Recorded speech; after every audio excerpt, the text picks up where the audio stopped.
कार्यक्रमाला सुरुवात होत आहे। सर्वप्रथम मी रवी कांबळे आपल्या विनंती करतो की आपण आपले विचार 1-2 मिनिटांमध्ये मांडावेत। रवी कांबळे।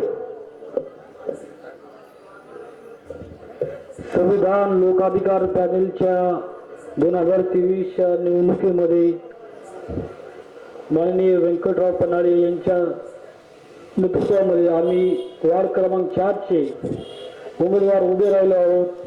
वार्ड क्रमांक 4 मध्ये सर्व गावातील लोकांचे लक्ष आहे, कारण हा वार्ड दारू आणि मटणावर विकला जातो आणि पैशावर विकत घेतला जातो। 10 वर्ष ज्या लोकांनी गावावर सत्ता केली त्या लोकांनी वार्ड क्रमांक 4 कडे कसल्याही प्रकारचं बघितलं नाही व या वार्डाचा विकास केला नाही। आज सांगण्यासारखे मुद्दे भरपूर आहेत, तर आवर्जून एक मुद्दा सांगणार आहे।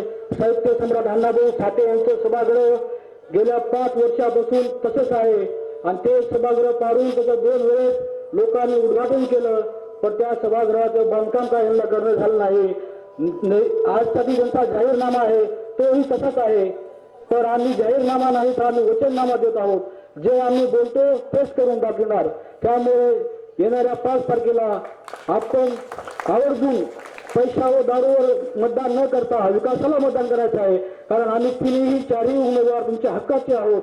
त्यामुळे येणाऱ्या 5 तारखेला मतदान करायचं आहे।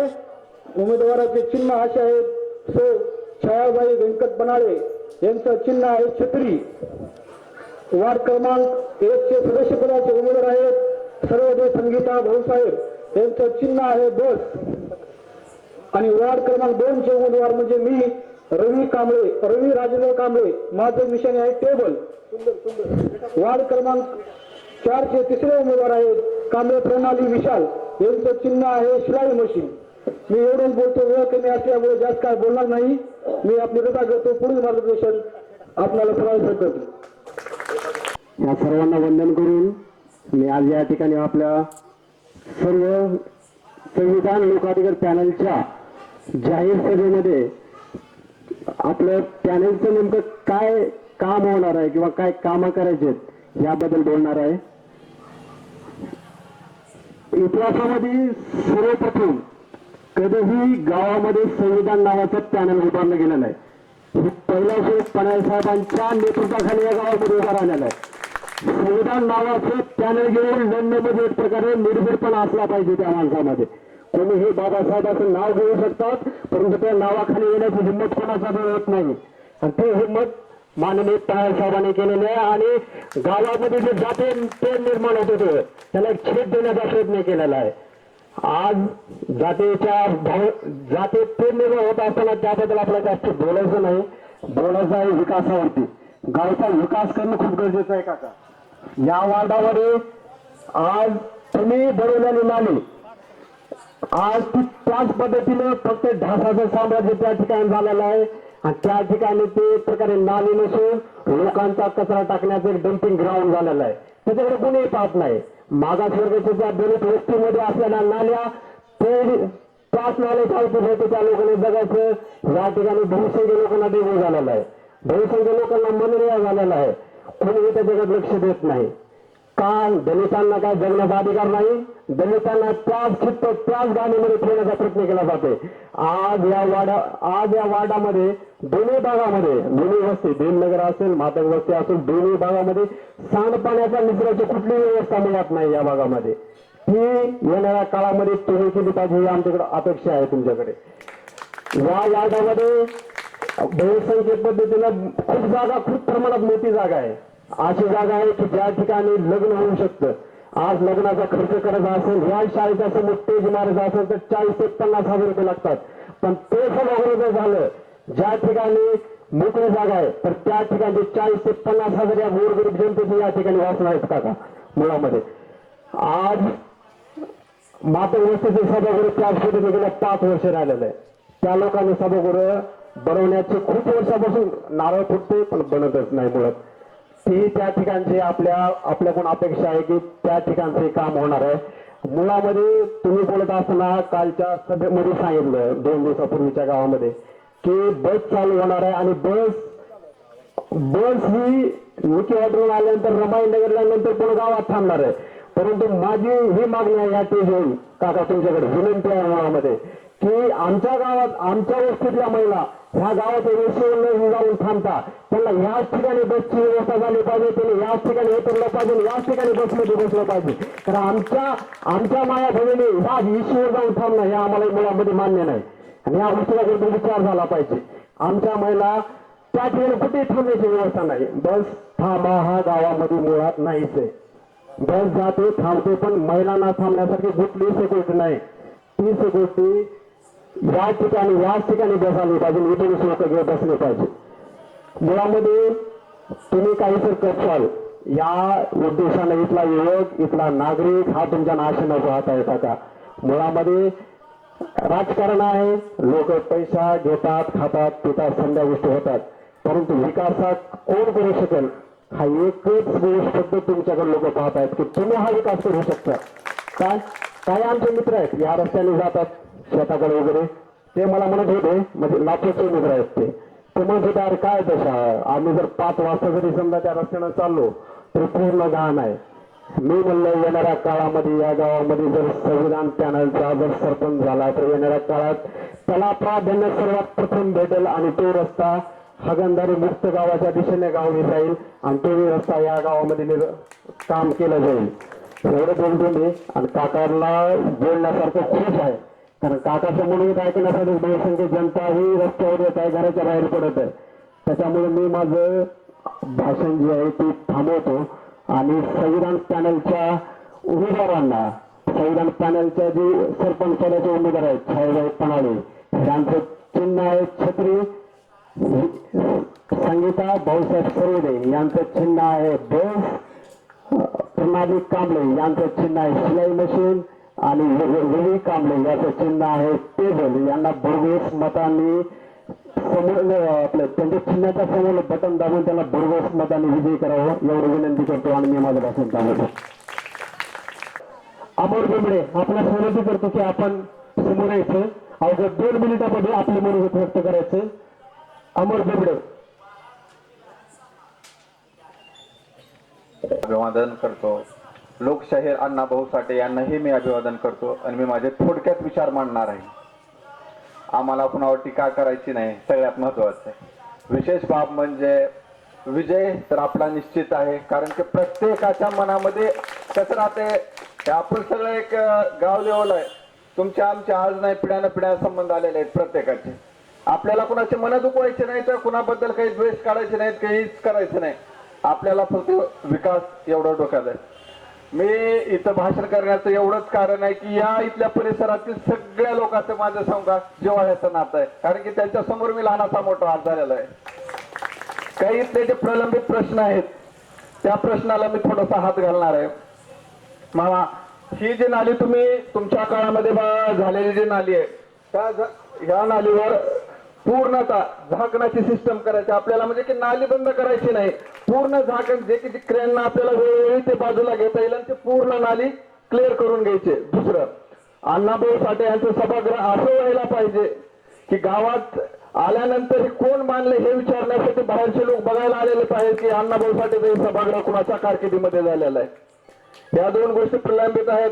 मित्रांनो, विजय तर आपला निश्चित आहे, यामध्ये दुमत कसलेच नाही. मी तीनदा सांगतो, विजय आपला निश्चित आहे म्हणजे आहे. तुम्ही ठरवचाल ते आपल्या सगळ्याचं संकाट धोरण असेल आणि मामा बांधतील ते धोरण राहील. त्या विचार दृष्टीनं आपले उमेदवार सौ छायाबाई व्यंकटरावजी पणाळे यांचं चिन्ह आहे छत्री. छत्री छत्री लक्षात ठेवा. 2 मशिनी असतील, व्यवस्थितरित्या आपल्या उमेदवारांना पॅनल टू पॅनल मतदान करावं. दुसरे उमेदवार आहेत सौ संगीताबाई भाऊसाहेब सरवदे यांचं चिन्ह आहे बस. नंबर 2 कांबळे रवी राजेंद्र यांचं चिन्ह आहे टेबल. कांबळे प्रणाली विशाल यांचं चिन्ह आहे शिलाई मशीन. या तिन्ही उमेदवाराला विजय करावे एवढे बोलून मी माझे थोडक्यात मनोगत व्यक्त करतो. धन्यवाद. जय हिंद, जय महाराष्ट्र. यानंतर आपण सन्माननीय व्यंकटरावजी पणाळे साहेबांना विनंती करतो की आपण सर्व जनतेला सविस्तर असं मार्गदर्शन करावे. माननीय श्री व्यंकटरावजी पणाळे साहेब. हरंगुळ ग्रामपंचायत निवडणुकीच्या या रणधुमाळीमध्ये आज आपल्या समोर संविधान लोकाधिकार पॅनलच्या प्रचाराच्या निमित्तानं ही जाहीर सभा आयोजित केलेली आहे. या जाहीर सभेचे अध्यक्ष आदरणीय वेणुमामा कांबळे, व्यासपीठावर उपस्थित असलेले माझे मित्र वाल्मिक कांबळे, आता ज्यांचं अत्यंत चांगलं सुरेख भाषण झालं ते तरुण कार्यकर्ते आमचे कुंदन आणि अमरजी बेंबडे, व्यासपीठावर उपस्थित असलेल्या संविधान लोकाधिकार पॅनलच्या सरपंच पदाच्या उमेदवार सौभाग्यवती छायाबाई व्यंकट पनाळे, व्यासपीठावर उपस्थित असलेल्या प्रभाग 4 मधील आमच्या उमेदवार प्रणालीताई, संगीताताई, रवी, प्रभाग 5 मधील आमचे उमेदवार धम्मानंदजी, सभेचं सूत्रसंचालन करत असलेले प्राध्यापक संभाजीराव गोरे सर आणि या जाहीर सभेसाठी उपस्थित असलेले आपण सर्व सुजाण नागरिक, मतदार बंधू आणि भगिनीनो, माझ्या तरुण मित्रांनो, आज संविधान लोकाधिकार पॅनलच्या 2 सभा होत्या. एक सभा होती प्रभाग 3 मध्ये, आत्ताची सभा आहे प्रभाग 4 मध्ये.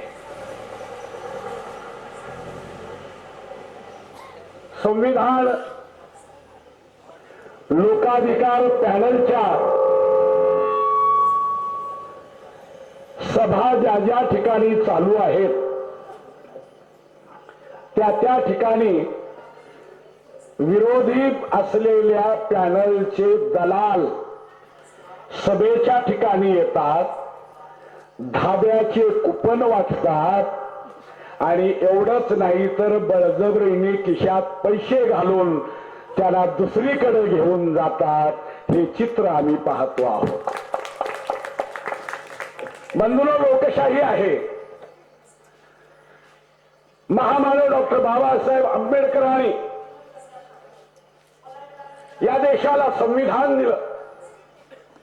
हा देश त्या संविधानाच्या आधारावर चालतो आहे. देशाला स्वातंत्र्य मिळालं आणि स्वातंत्र्य मिळाल्याबरोबर या देशाचे कायदा मंत्री म्हणून महामानव डॉक्टर बाबासाहेब आंबेडकरांना या देशाच्या राष्ट्रपतींनी शपथ दिली आणि कायदे मंत्री म्हणून त्यांची नेमणूक झाल्यानंतर देशाची घटना निर्माण करण्याचं काम या घटना समितीचं अध्यक्षपद महामानव डॉक्टर बाबासाहेब आंबेडकरांच्याकडे देण्यात आलं. त्यांच्या एवढी विद्वत्ता असलेला माणूस देशात दुसरा कोणीही नव्हता.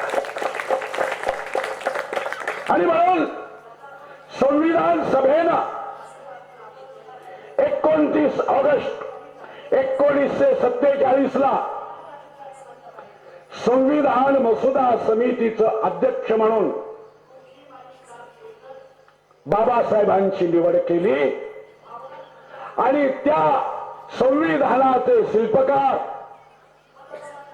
परमपूज्य डॉक्टर बाबासाहेब आंबेडकरांनी 22 भाग असलेली घटना या देशाला समर्पित केली. आणि म्हणून आज हा देश त्या संविधानाच्या आधारावर चालतोय. या देशातल्या प्रत्येक माणसाला समान अधिकार देण्याचं काम महामानव डॉक्टर बाबासाहेब आंबेडकरांनी संविधानाच्या माध्यमातून केलेलं आहे.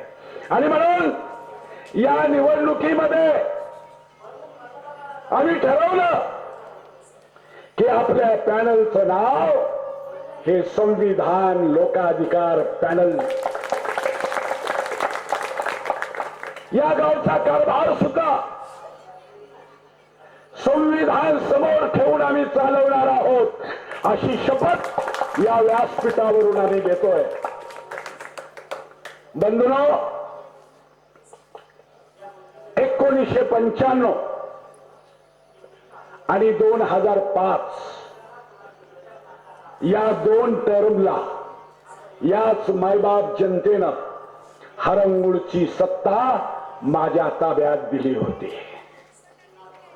आपल्याला माहिती आहे, सर्वसामान्यांचे प्रश्न लक्षात घेऊन या 2ही टर्म मध्ये आम्ही काम केलेलं आहे. जे केलंय ते लोकांच्या समोर आहे.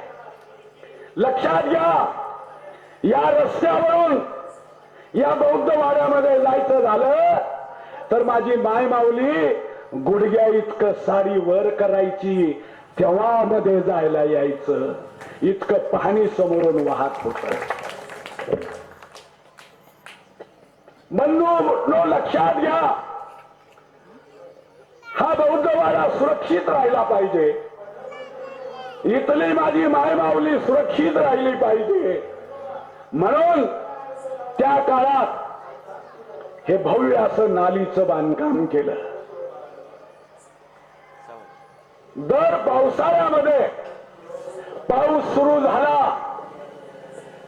की मजूर आणून ही नाली साफ केली जायची. दरवर्षी या नालीतली घाण त्या पावसाच्या पाण्याबरोबर आम्ही काढून देत होतो. सांगा, या 15 वर्षामध्ये जे सत्तेवर होते त्यांनी कधी नाली साफ केली आहे का? आज घाणीचं साम्राज्य या नालीमध्ये झालेलं आहे. लोक डासाच्या त्रासानं कंटाळलेले आहेत. आणि म्हणून मगाशी अमर बेंबडेंनी इथं एक सूचना केली की ही जी नाली आहे ही नाली बंदिस्त झाली पाहिजे. नाली बंदिस्त अशा पद्धतीनं करता आली पाहिजे की भविष्यात त्या नालीची स्वच्छता ही करता आली पाहिजे. आणि म्हणून संपूर्ण या बौद्ध वस्तीच्या जागेत जेवढी ही नाली आहे, ही नाली अशा पद्धतीनं बंदिस्त करू की ज्याचा दरवर्षी त्याचा व्यवस्थित उपसा करता आला पाहिजे. असं काम करण्याचं सुद्धा या व्यासपीठावरून आपल्याला मी वचन देतो आहे. म्हणून आम्ही वचननामाच काढलाय. आमचा जाहीरनामा नाही, कारण थापा मारून आम्हाला जायचं नाही.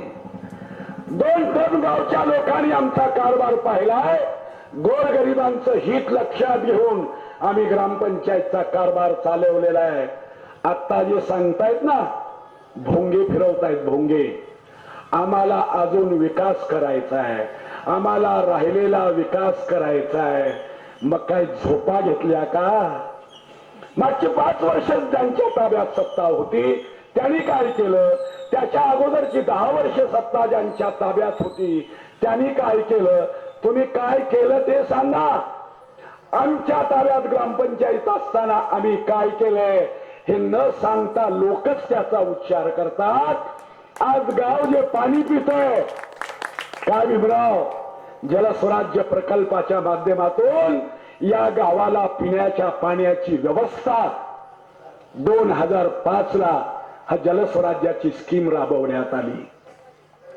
हरंगुळच्या जलस्वराज्य प्रकल्पाची पाहणी करायला जागतिक टीम आल्या. जागतिक लातूरच्या जिल्हा परिषदेला जेव्हा वेगवेगळे पथक यायचे, अधिकाऱ्यांना विचारायचे आम्हाला जलस्वराज्य प्रकल्पाचं काम पाहायचंय, तर अधिकारी सांगायचे अत्यंत उत्कृष्ट काम हरंगुळचं आहे, आपण ते पाहून घ्या. तेव्हा अनेक अधिकाऱ्यांचे पथक हरंगुळला आले आणि त्यांनी हरंगुळचं कौतुक केलेलं आहे. गेल्या 15 वर्षामध्ये या सामान्य गोरगरिबासाठी काय केलं होतं मी? या लोकांच्या कुठल्या अडचणी सोडवल्या, लोकांना खोटी आश्वासनं देण्यापलीकडं तुम्ही काहीही केलेलं नाही. गेली 5 वर्ष पाहतोय आम्ही. दरवर्षी समाज मंदिर बांधायचंय म्हणून भूमिपूजन केलं जातंय. मातंग वस्तीमध्ये असलेलं समाज मंदिर दरवर्षी नारळ, तीच जागा पुन्हा सांगायचं. अण्णाभाऊ साठे जयंतीला आलं की पुन्हा सांगायचं पुढच्या वर्षी आम्ही बांधणार आहोत. एवढंच नाही, मातंग वस्तीतले काही तरुण कार्यकर्त्यांनी सांगितलं की आम्ही जयंतीच्या कार्यक्रमाला पन्हाळे साहेबांना बोलवणार आहोत. तर ह्याच गावातल्या पुढाऱ्यांनी त्यांना सांगितलं की तुम्ही त्यांना बोलवू नका. बिचारे तरुण कार्यकर्ते घरी येऊन सांगितले, साहेब समाज मंदिर बांधून देतो म्हणून पन्हाळे साहेबांना बोलवू नका. मी मला जर समाज मंदिर बांधून देणार असतील, मला नाही बोलवलं तरी हरकत नाही. त्या कार्यकर्त्यांनी माझ्या या भूमिकेचं सुद्धा कौतुक केलं. बंधूंनो, या निवडणुकीमध्ये मी आपल्याला वचन देतो की या ठिकाणचं समाज मंदिर, मातंग वस्तीमध्ये असलेलं हे जे समाज मंदिराचं बांधकाम आम्ही अशा पद्धतीचं करू की त्याला अण्णाभाऊ साठेंचं नाव द्यावं आणि जिल्ह्यातून लोकांनी इथलं समाज मंदिर बघायला यावं, अशा पद्धतीचं वचन आम्ही या निमित्तानं देतो. या बाजूला असलेलं बौद्ध विहार समाज मंदिर, त्याच्या मागच्या बाजूचं जुनं झालंय. वाल्मिकी, आम्ही शब्द देतो तुम्हाला की मागच्या बाजूचं जुनं पाडून यात सभागृहाला जोडून असं भव्य सभागृह करू की त्याच्यावर दुसरा मजला उभा करता आला पाहिजे. गोरगरिबांची लग्न सुद्धा त्या समाज मंदिरामध्ये होतील इतकं दिमागदार या ठिकाणचं बौद्ध विहार सुद्धा आम्ही करून दिल्याशिवाय राहणार नाही. आपल्याला माहिती आहे, व्यंकट पन्हाळे जे बोलतो ते करतो. मी लोकांना सांगितलं होतं मागच्या वेळेस की ग्रामपंचायतीची सत्ता माझ्या ताब्यात आल्यानंतर विठ्ठल रुक्मिणी मंदिराचा दुसरा मजला मी बांधण्याची जबाबदारी घेतो आणि तो मजला मी बांधून दाखवलेला आहे. विठ्ठल रुक्मिणी मंदिर त्याचा दुसरा मजला बांधला आम्ही,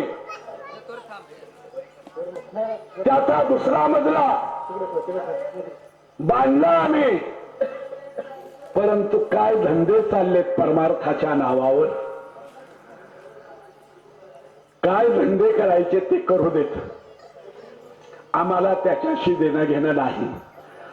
ते विठ्ठल रुक्मिणी परमात्मा जे चाललंय त्याची निश्चित नोंद घेत असणार आणि त्याची शिक्षा त्यांना दिल्याशिवाय भगवंत राहणार नाही, याच्यावर माझा विश्वास.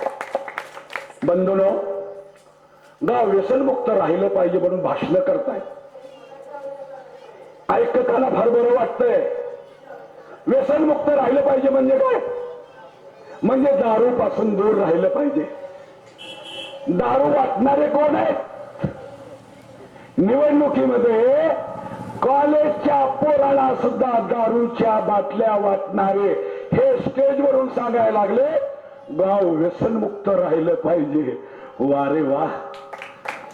अरे लोकांनी तुम्हाला ओळखून सोडलंय, लोकांनी तुम्हाला तुम्ही किती लबाड बोलता हे ओळखून सोडलंय. मागच्या निवडणुकीमध्ये तुम्ही लोकांना काय आश्वासनं दिले आणि या 5 वर्षात काय केलं हे लोकांना माहिती आहे.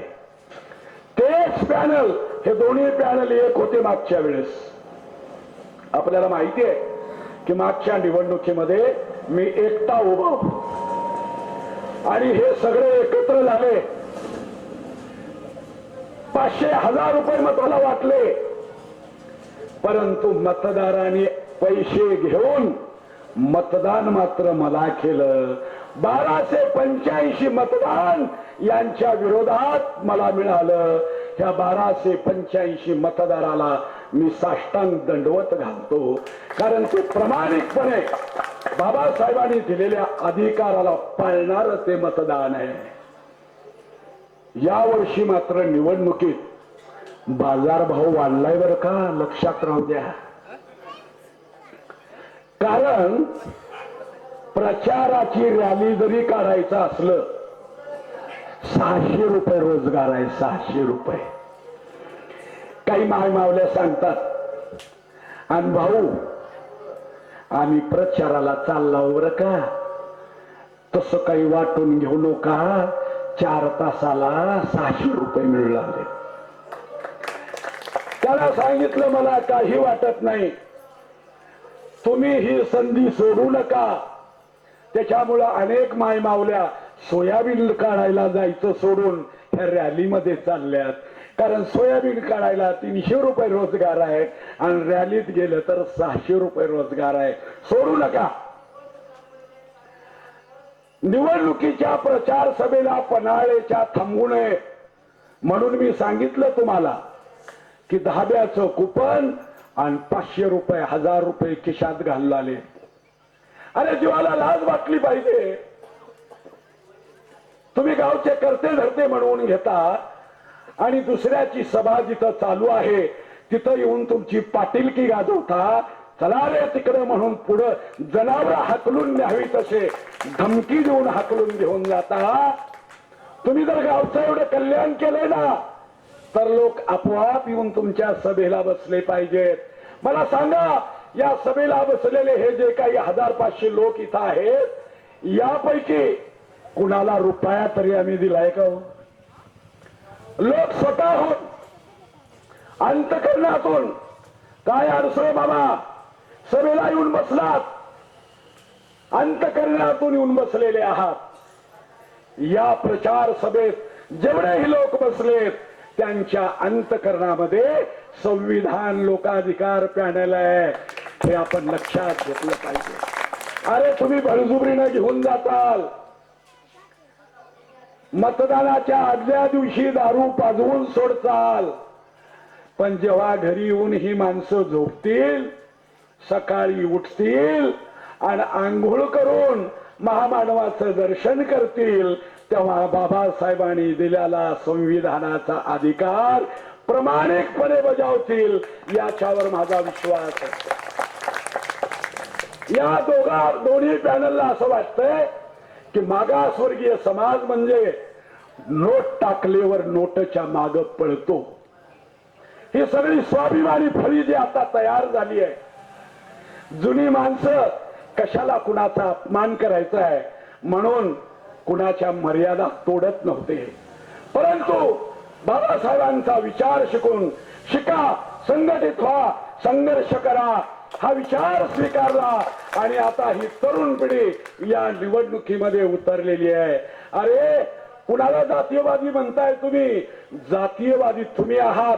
मला सांगा, इथं बसलेल्या कुण्याही माणसाला आयुष्यात कमी आम्ही अरे तुरेची भाषा केली नाही. परंतु ते बोलताना मोठी जुनी माणसं जरी असली तरी का रे अशी भाषा वापरतात. अरे तुमच्या बापाच्या आज्याच्या वयाच्या माणसाला सुद्धा जाऊन चहा सांगून ये म्हणून म्हणता. तुमच्या जीवाला लाज कशी वाटत नाही? आता ही तरुण पिढी एवढी जागरूक झालेली आहे आणि म्हणून आमचे धम्मानंद असतील, कुंदन असतील, वाल्मिक असतील, रवी असतील, आमची दोन्ही भगिनी असतील, या सर्वांनी ठरवलं की साहेब बाबासाहेबांचा विचार तुम्ही जगताय आणि म्हणून तुमच्या बरोबर आम्ही राहणार आहोत ही भूमिका त्यांनी घेतली. लक्षात घ्या, प्रभाग 4 मध्ये 3 जागा आहेत. एक जनरल पुरुष आहे, एक जनरल स्त्री आहे आणि एक मागासवर्गीय पुरुषाची जागा आहे. या तिन्ही पॅनलच्या उमेदवाराकडे बघा. संविधान लोकाधिकारने जे उभे केलेले उमेदवार आहेत तिन्ही प्रभागातले दिलेत आणि जनरल जागेवर सुद्धा मागासवर्गीय माणसाला लढण्याचा अधिकार आमच्या पॅनलनं दिलेला आहे. त्यामुळे तिन्हीच्या तिन्ही जागेवर आरक्षण असलेली माणसं, स्वाभिमानी माणसं या निवडणुकीमध्ये उभे आहेत. आणि म्हणून मी आपल्याला विनंती करणार आहे की बाहेरचे कुणी तट्टू आपल्यात जर आणून उभे केले असतील तर त्यांना हकलून द्यायचं काम तुम्हाला करावं लागणार. बंधूंनो, या निवडणुकीमध्ये ही स्वाभिमानाची लढाई आहे.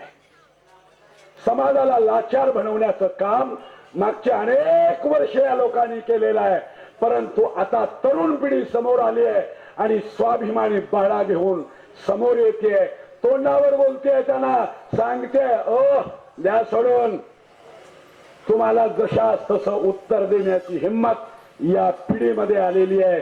त्याचं कारण आहे बाबासाहेबांचा विचार ही ताकद देत असतो. म्हणून बंधूंनो, मी आपल्याला या प्रसंगी हे सांगणार आहे की गावच्या विकासाच्या दृष्टीनं अनेक वेगवेगळी कामं आम्ही करणार आहोत. हातात सत्ता नसताना लोकाधिकारच्या माध्यमातून मागच्या 5 वर्षामध्ये आपण पाहताय की माझ्या हातून विजय निसटता निघून गेला. मी घरात बसलो नाही. बरोबर आहे का ताई? सर्वसामान्यांची कामं लोकांच्या मध्ये जाऊन लोकाधिकारच्या माध्यमातून आम्ही करत राहिलेले आहोत. गोरगरीब माणसाचं रेशन कार्ड फाटलेलं आहे, त्याला नवं रेशन कार्ड देण्याचं काम केलं. घरामध्ये विभक्त कुटुंब पद्धती झाली आहे, रेशन कार्ड एकच आहे, अशा 3-4 भावाला वेगवेगळे रेशन कार्ड करून देण्याचं काम आम्ही केलं. जे आधार कार्ड अपडेट करायला लातूरला जावं लागतंय, तिथं जाऊन 100 रुपये भरावं लागतंय. जायचा यायचा खर्च, दिवसभराचा तिथला खर्च आणि माणसाची बेजारी वाचवण्याचं काम लोकाधिकारच्या माध्यमातून गावात करून देण्याचं काम, नुसतं गावात नाही त्या त्या भागात करून देण्याचं काम लोकाधिकारच्या माध्यमातून आम्ही केलेलं आहे.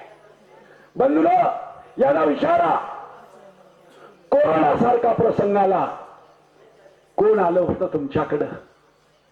त्या कोरोनाच्या कालावधीमध्ये अनेक गोरगरीब कुटुंबाला धान्य पुरवण्याचं काम लोकाधिकारच्या माध्यमातून आम्ही केलं. आणि म्हणून जनसेवेचं घेतलेलं हे जे व्रत आहे ते व्रत आम्ही स्वीकारलेलं आहे.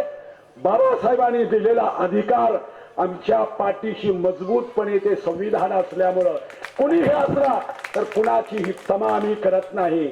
आणि म्हणून जर कुणी गोरगरीब माणसाला निवडणुकीच्या निमित्तानं तुझी निराधाराची पगार बंद करीन अशा धमक्या जर कुणी पाटील देत असेल तर आता ती धमकी कुणी सहन करणार नाही आणि कुणाचीही पगार बंद करण्याची हिंमत या लबाड लांडग्यामध्ये नाही, हे लक्षात घ्या.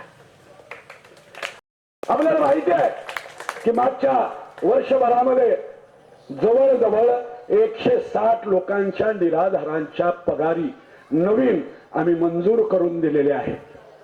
यापूर्वी हेच बदल लोकांची पगार करायला, एखादी विधवा माऊली आहे तिची पगार करायला 3-3 हजार, 5-5 हजार आणि पुन्हा पहिली येणारी पगार हाणणारे हे लबाड लांडगे कुठल्या तोंडानं तुमच्याकडे येऊन मतं मागतायत?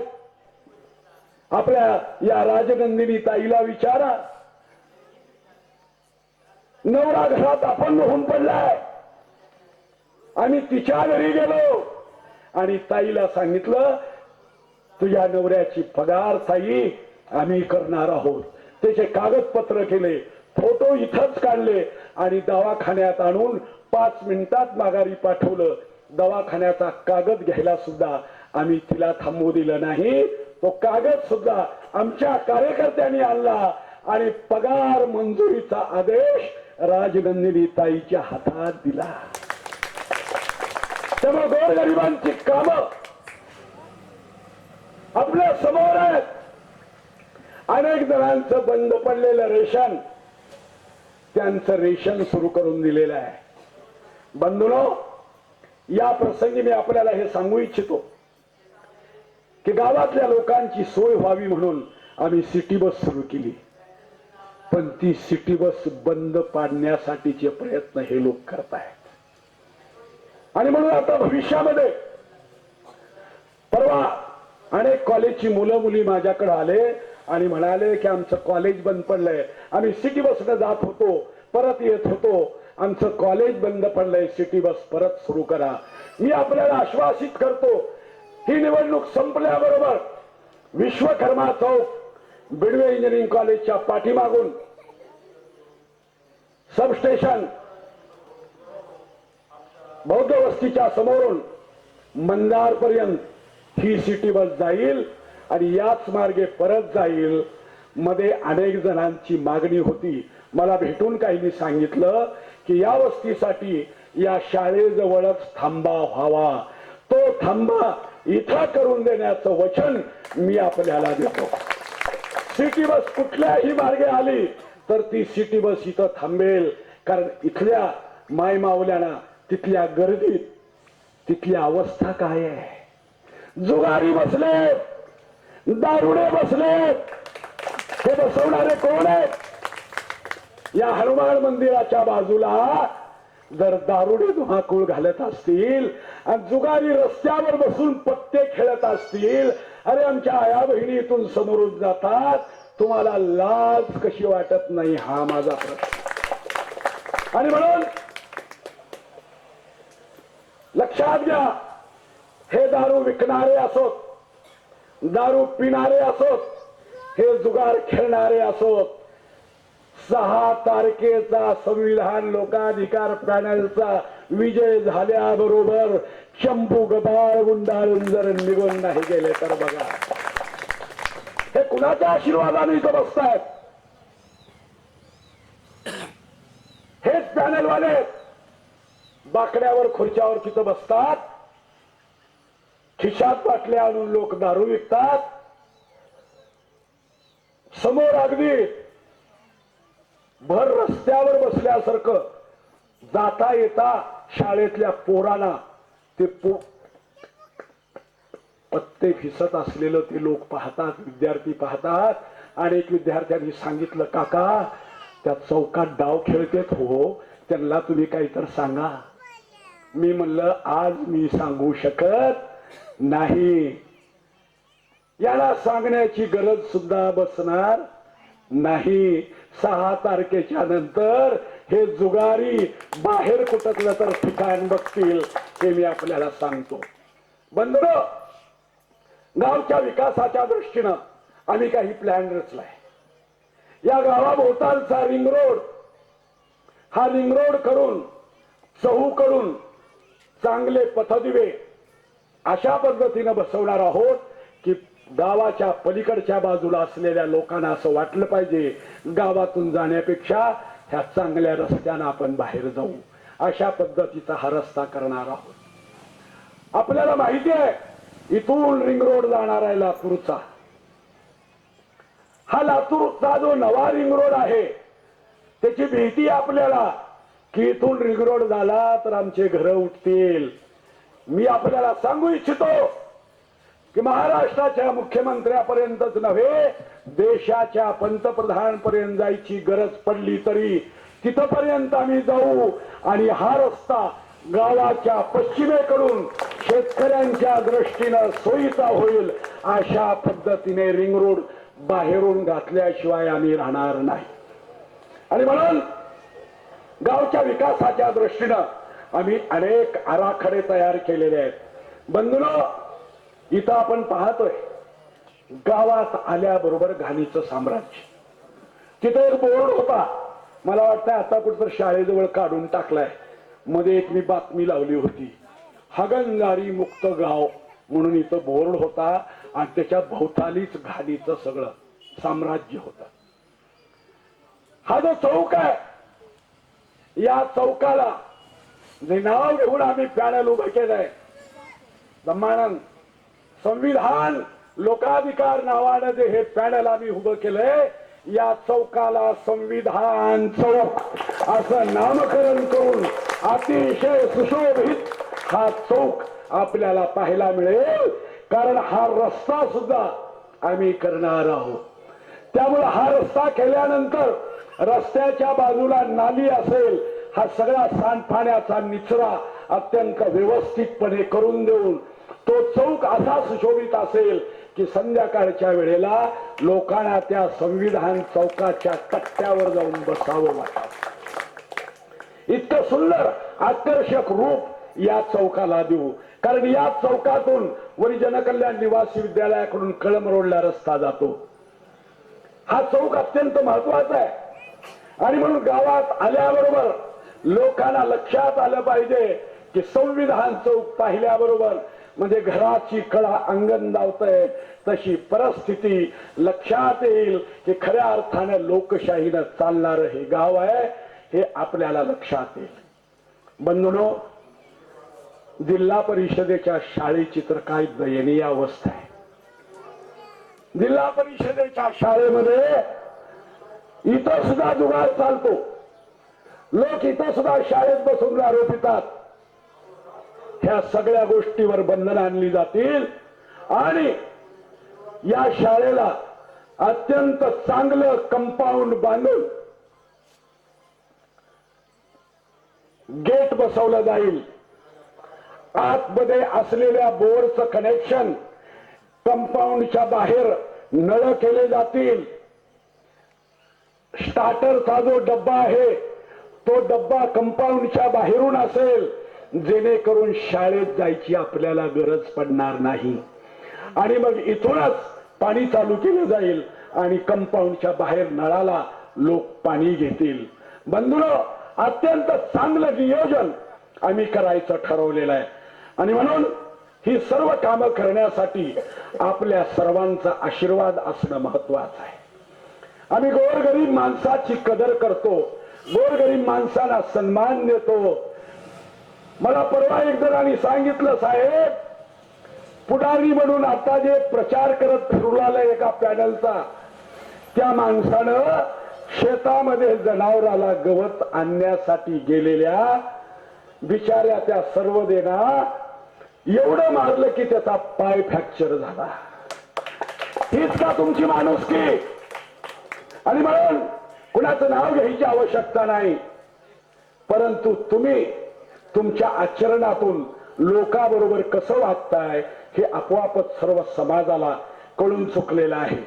बंधूंनो, अनेक माझ्या विधवा मावल्या, परित्यक्ता मावल्या, आपल्या गावची लेक माता असो की सून असो, अशा विधवा आणि परित्यक्त्या मावलेला दारिद्र्य रेषेच्या यादीत नाव नसलं तरी देशाच्या पंतप्रधानांनी एक योजना केली आहे की दारिद्र्य रेषेच्या यादीत नाव नसलं तरी पंतप्रधान आवास योजनेमधून अशा गोर गरीब विधवा परित्यक्त्या कुठल्याही जातीची महिला असो तिला घरकुल देण्याची योजना आहे आणि अशा सगळ्या माता भगिनीला घरकुल देण्याची जबाबदारी मी स्वीकारतो आहे.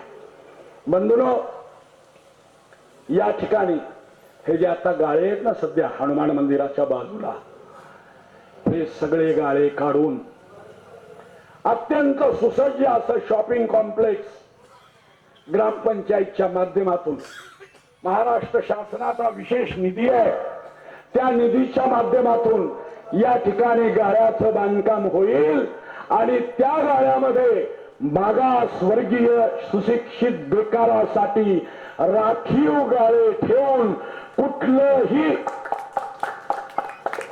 त्याच्यासाठी अटी न घालता ते गाळे त्या सुशिक्षित बेकारांना देण्याचं काम संविधान अधिकार पॅनलच्या माध्यमातून आम्ही करणार आहोत. बंधूंनो, निवडणुकीमध्ये येऊन खोटा आश्वासन देणं हा त्यांचा धंदा आहे, परंतु आम्ही मात्र जे करू शकतो त्या संदर्भातलंच वचन या प्रसंगी मी आपल्याला देतो आहे. बंधूंनो, निवडणुकीमध्ये आपल्या समोर मी वारकरी संप्रदायाचा माणूस आहे. संविधानाचं पूजन करणारा माणूस आहे आणि म्हणून बाबासाहेबांचा विचार मी माझ्या जीवनामध्ये जगतो. त्यामुळे मी एक अभंग आपल्या समोर म्हणून दाखवणार आहे. संविधान लोकाधिकार पॅनल कशासाठी उभा आहे, ते पॅनल आल्यानंतर काय होणार आहे, गावाच्या विकासाचे येतील दिवस, गावाच्या विकासाचे येतील दिवस, दारूसाठी नका करू मताचा नाश, गावाच्या विकासाचे येतील दिवस, दारूसाठी नका करू मताचा नाश, बाबासाहेबांनी केला उपकार, दिला मताचा मोठा अधिकार, बाबासाहेबांनी केला उपकार, दिला मताचा मोठा अधिकार, व्यंकट म्हणे सोपी केली पायवाट, व्यंकट म्हणे सोपी केली पायवाट, संविधान करू गाव थाटमाट, बाबासाहेबांनी केला उपकार, दिला मताचा मोठा अधिकार, बोलो बाबासाहेब आंबेडकर की. बाबासाहेबांनी हा जो अधिकार सामान्य माणसाला दिलेला आहे, अरे या देशातला नागरा असेल, उघडा असेल, त्याच्या मताला जेवढा अधिकार आहे तेवढाच अधिकार कुणी अब्जोपती असू द्या, त्याच्याही मताला तेवढाच अधिकार आहे. आणि म्हणून हे डगले घालून फिरणारे जे पुढारी आहेत, त्यांना जे वाटतंय की दलित समाज, मागासवर्गीय समाज पैशावर विकला जातोय, ही त्यांनी आपली ओळख तिकडे सांगितली आहे.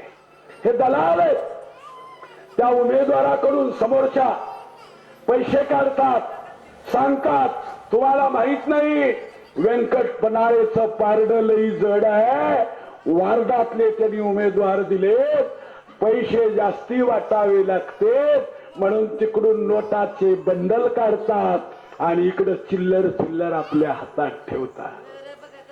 त्यामुळे या बंडलाला लाथ मारून महामानव डॉक्टर बाबासाहेब आंबेडकरांनी जो आपल्याला अधिकार दिलेला आहे, तो अधिकार आपल्याला राबवायचा आहे.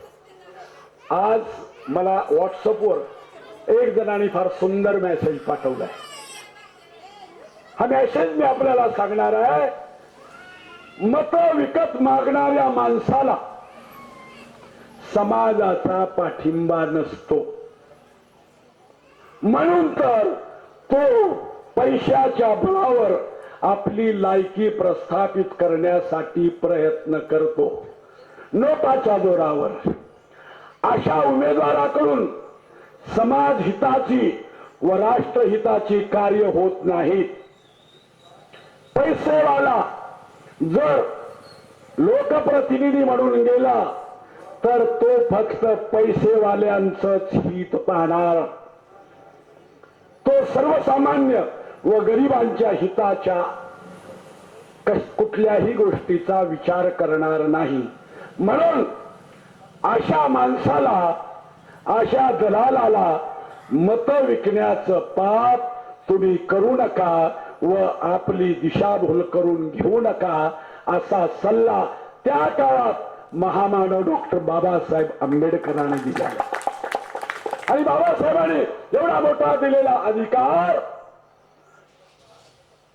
स्वाभिमान जगण्याची ताकद ज्याने दिली, बंधूंनो, माता बहिणींनो, मी आपल्याला हात जोडून विनंती करतो की अशा पद्धतीनं मतदान विकण्याचं पाप आपल्यापैकी कुणाकडूनही होऊ देऊ नका. मी तुम्हाला पैसे घेऊ नका असं म्हणणार नाही. समोरचे दोन पॅनलवाले ते काही घामाचा पैसा देणार नाहीत, दलालीचा पैसा खिशे भरले, दलालीचा. त्यामुळे दोन्ही बाजूला पैसे वाटायला येणार आहेत. मागच्या 2-3 दिवसात त्यांनी पैसे वाटायला सुरू केलंय. मी सांगितलं ना, मागच्या निवडणुकीमध्ये 500 रुपये, 1000 रुपये भाव होता. या निवडणुकीत मताचा भाव लई वाढलाय बर का. आता प्रचार रॅलीला जर 600 असतील तर मताचा भाव कमीत कमी 5,000 रुपये झालाय. हे दलाल मध्येच खातील. त्यांना सांगायचं असं चालणार नाही. या पॅनलचा माणूस आला तरी त्याला म्हणायचं आम्ही तुमचेच आहो बरं का. माय आले काही नाही काही नाही तुम्ही काळजीच करू नका म्हणायचं. बंडल खिशात. थोड्या वेळानं दुसरे येते. दुसरे आले की त्यांचं स्वागत करायचं. आम्ही तर तुमचेच आहो म्हणायचं. तुमचीच वाट बघू लागतो. त्याच बी बंडल घ्यायचं. दोघाचे बंधन घ्यायला माग पुढं बघू नका. कारण हे बंडलवाद लोक आहेत. 5 वर्षानंतरच पुन्हा आपल्याकडे येणार आहेत. त्यामुळं हातात येऊ लागलेली लक्ष्मी नाही कशाला म्हणायचंय. होय सकुमाय नाही म्हणायचं नाही. आलेलं घ्यायचं वटीत टाकायचं. पण जे करायचंय ते आपण नीट विचारपूर्वक करायचंय. हे मोठे मोठे बॅनर आहेत. 30 फूट 40 फूट 20 फूट. इथलीच एक आडुसळीची माय मला म्हणाली आणि साहेब लईच मोठे मोठे बॅनर लावलेत आणि तुमचं लईच बारीक दिसू लागलंय. त्या माईनं काय म्हणावं त्याच्या पुढं. पण साहेब इथून सगळे जाताना तुमच्याच बॅनर कडे बघू लागले. ती माय मला म्हणाली साहेब माझं रेशन कार्ड माझ्याकडे नव्हतं. तुम्हाला येऊन सांगितले 15 दिवसात तुम्ही माझं हरवलेलं रेशन कार्ड नवं काढून मला आणून दिलात. तुमचं बॅनर माझ्या हृदयात आहे. काय त्या माऊलीचं कौतुक करावं. त्यामुळं त्या कुठल्या बॅनरचा त्या भोंग्याचा कुणावरही परिणाम होत नाही. अभ्यास करणारे पोरं तर शिव्या घालू लागलेत. क्लासेसच्या जवळ निवड भोंगे लावायला लागलेत. दुसऱ्याची सभा असली की त्याच्याकडे तोंड करून भोंगे लावायला लागलेत. लक्षात घ्या आचारसंहितेचं कुठलंही पालन ते करत नाहीत. परंतु आम्ही मात्र ठरवलंय. कारण आम्ही संविधान मानतो. आम्ही कायदा मानतो.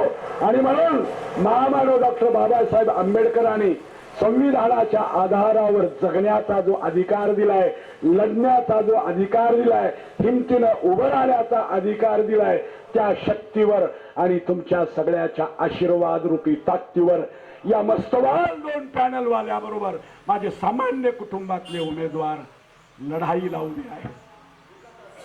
एका जणाने तर निवडणुकीच्या प्रचार सभेत सांगितलं आमचे उमेदवार लई सुंदर आहेत म्हणले. लई सुंदर.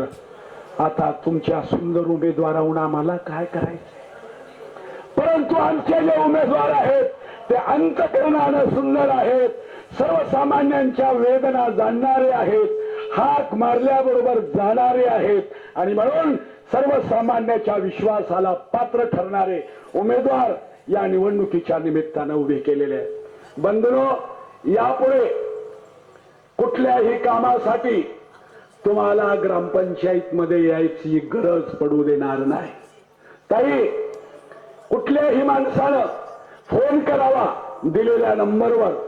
मग जन्मतारखेचा दाखला पाहिजे असेल, आजचा उतारा पाहिजे असेल, फोन करून आपण सांगितल्याबरोबर दुसऱ्या दिवशी तो दाखला तुमच्या घरपोच करण्याचं काम या संविधान लोकाधिकार पॅनलच्या माध्यमातून होणार.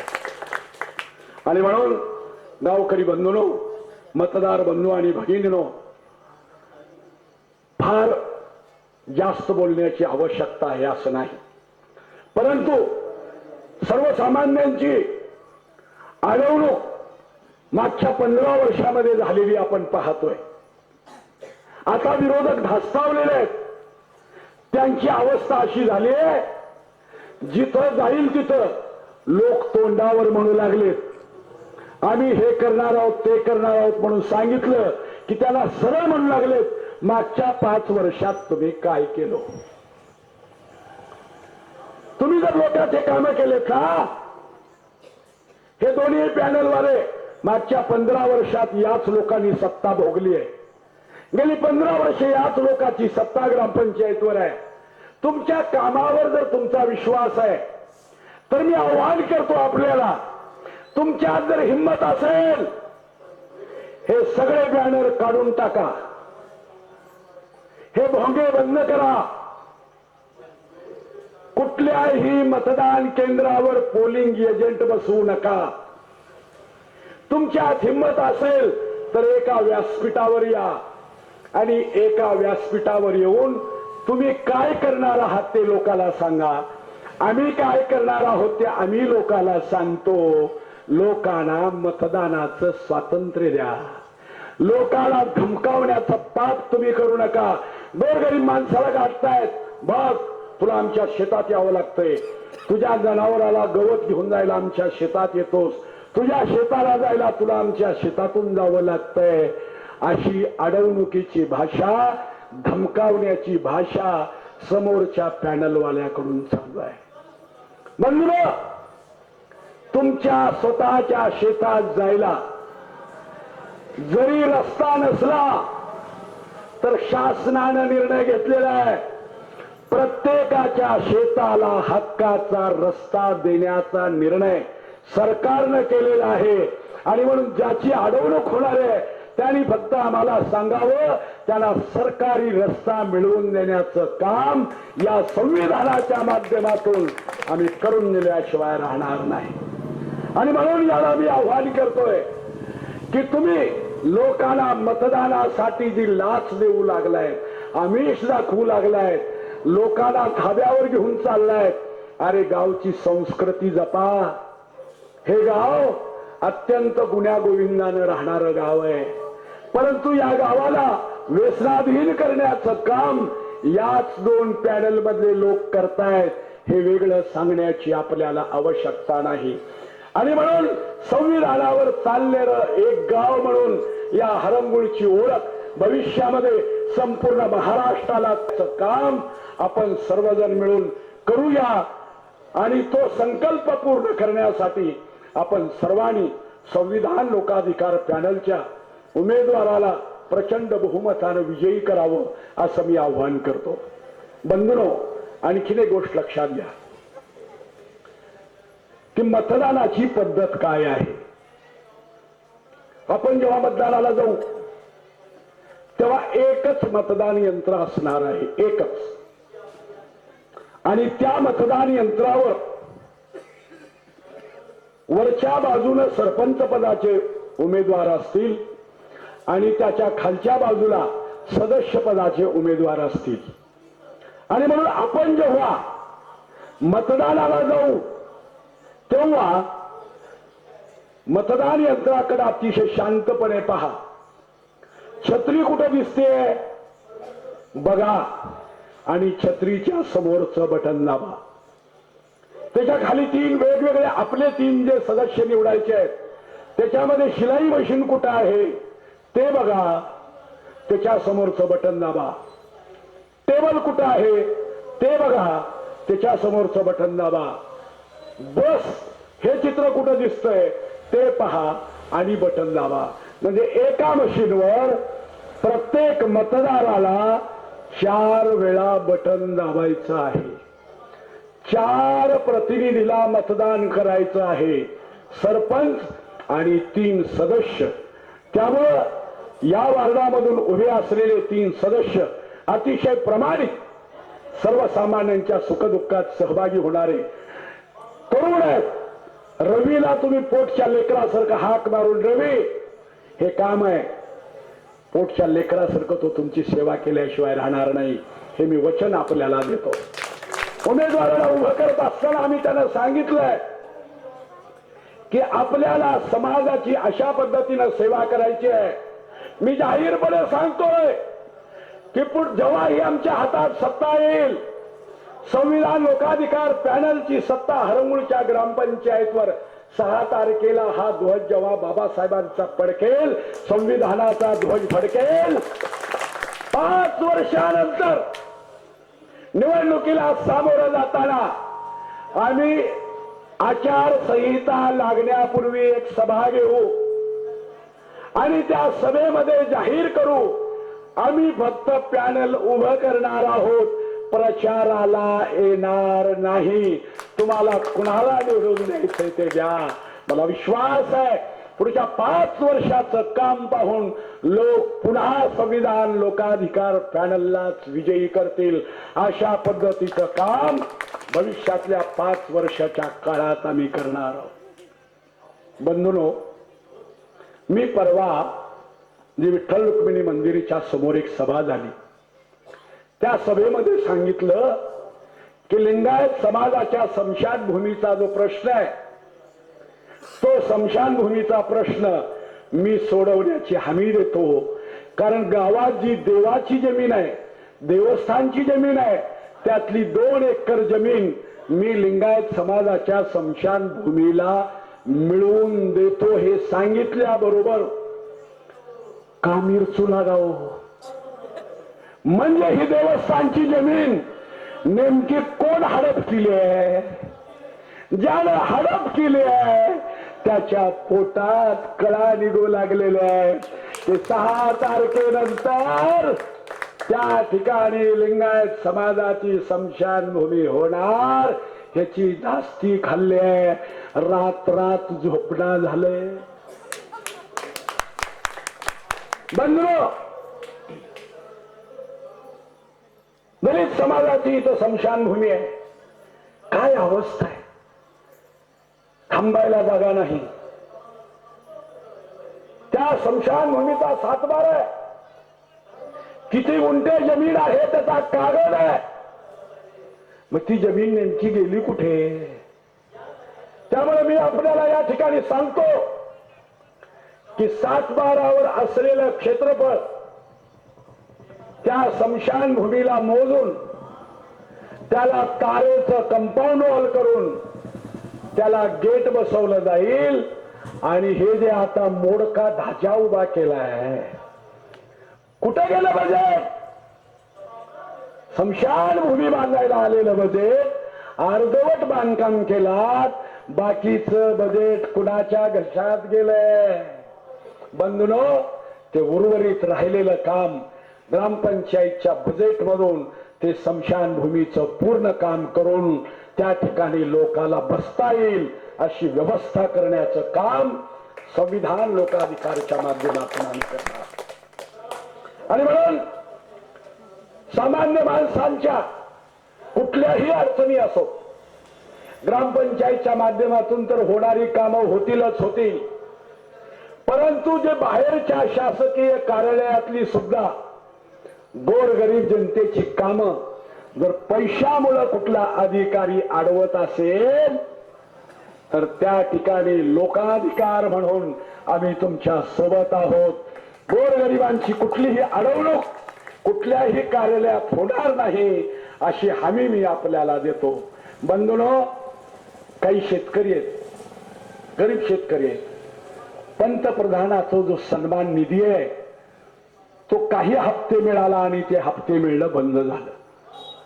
त्यामुळे असे जेवढे शेतकरी आहेत ज्याला पंतप्रधान सन्मान निधीचा निधी मिळाला आणि त्यांचा निधी मिळणं बंद झालंय, त्या सर्वांचा निधी मिळवून देण्याचं काम आम्ही लोकाधिकारच्या माध्यमातून करणार आहोत. 3 महिन्यापूर्वी जिल्हाधिकारी कार्यालयासमोर एक आंदोलन झालं. निलंगा तालुक्यातल्या चिलवंतवाडीचे 150 लोक तिथं उपोषणाला बसले होते. कशासाठी बसले? तर जो कोणी महसुली अधिकारी आला त्यांनी त्यांच्या गावाचं चिलवंतवाडी नाव लिहिताना चूक झाली, प्रिंट मिस्टेक झाली आणि चन्नाची वाडी असं झालं.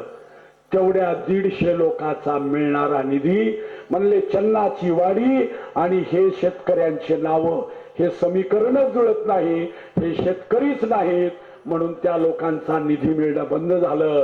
लोकाधिकारच्या माध्यमातून आम्ही त्या आंदोलनात सहभागी झालो आणि तेवढ्या लोकांचा तो पंतप्रधान सन्मान निधी मिळवून देण्याचं काम लोकाधिकारच्या माध्यमातून आम्ही केलेलं आहे. आणि म्हणून ज्या ज्या आपल्या गावातल्या ज्या शेतकऱ्यांचा हा सन्मान निधी बंद झालाय ते निधी मिळवून देण्याचं काम आम्ही करू. ज्यांचं रेशन शेतकरी म्हणून 25 एकर वाल्याला मिळतोय रेशनचा माल आणि इथं 2, 3, 4, 5 एकरवाला गरीब शेतकरी त्याला शेतकरी म्हणून शिक्का बसलाय आणि त्याचं धान्य बंद झालंय, तर अशा लोकांना सुद्धा रेशन मिळवून देण्याचं काम भविष्यात या हरंगोळच्या ग्रामपंचायतच्या माध्यमातून आम्ही केल्याशिवाय राहणार.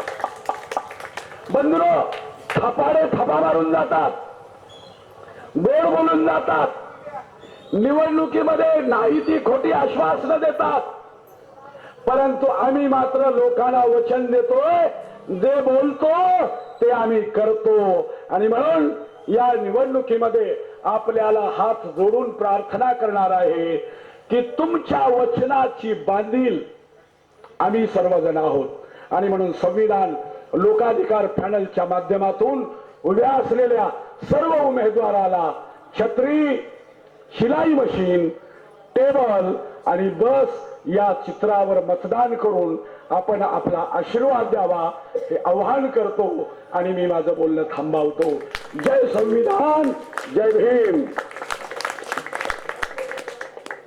तर असं मार्गदर्शन काय करणार आहोत आणि काय केलं आहे त्याचा सर्व उलगडा आपण या ठिकाणी केला, त्याबद्दल आपले मनपूर्वक खूप खूप धन्यवाद.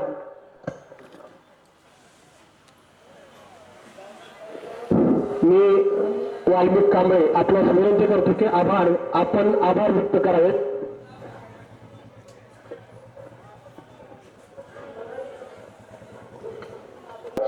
प्रमुख मार्गदर्शक, या संविधान लोकाधिकार पॅनलचे प्रमुख आदरणीय व्यंकटजी पलाळे साहेब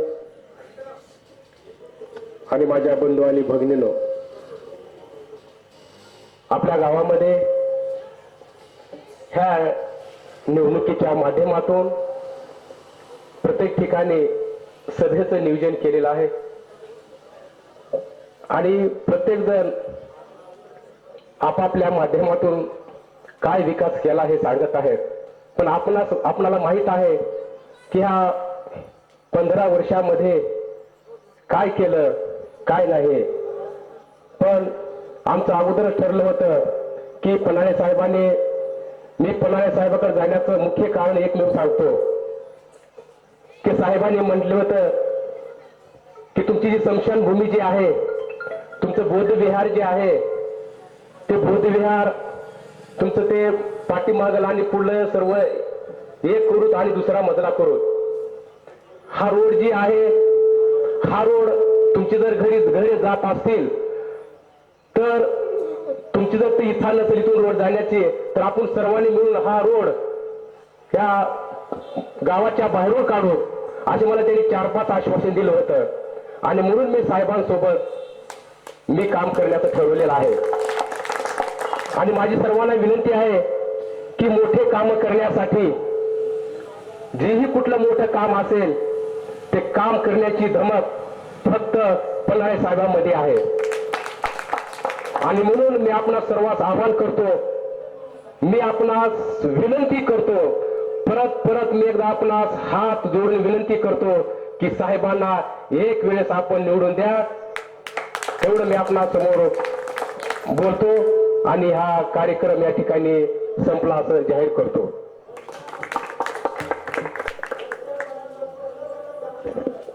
या कार्यक्रमात पोलीस कर्मचारीही उपस्थित होते, त्यांचेही मनापासून धन्यवाद. सर्वांचे आभार व्यक्त करतो. हा कार्यक्रम संपला असे जाहीर करतो.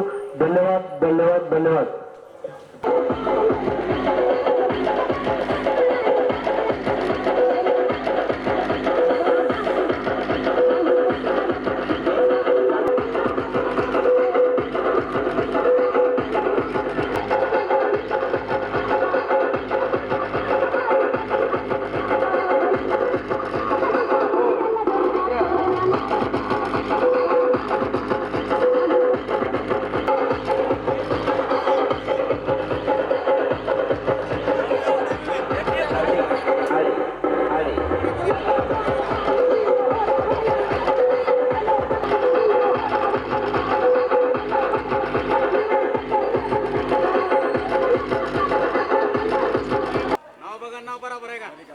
खाली खाली घ्या, असं असं बस.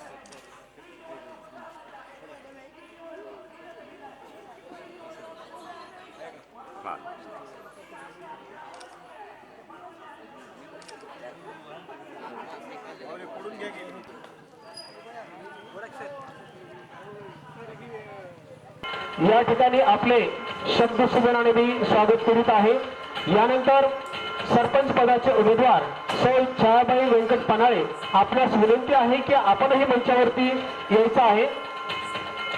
यानंतर प्रभाग क्रमांक 4 चे अधिकृत उमेदवार या ठिकाणी आम्ही सर्व येथील ग्रामस्थांना, माता भगिनींना, बंधूंना विनंती करीत आहे की आपण या सभेसाठी मोठ्या संख्येने यायचं आहे.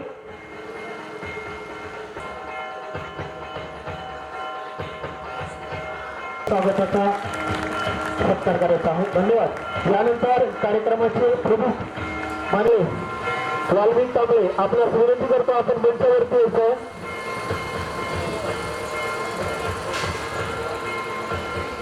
या ठिकाणी स्वागत करायचं आहे.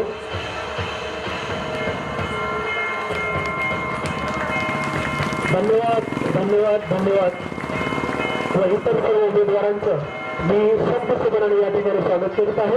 वेळापूर्वी आपण कार्यक्रमाला लवकर सुरुवात करीत आहोत. या कार्यक्रमाला सुरुवात होत आहे.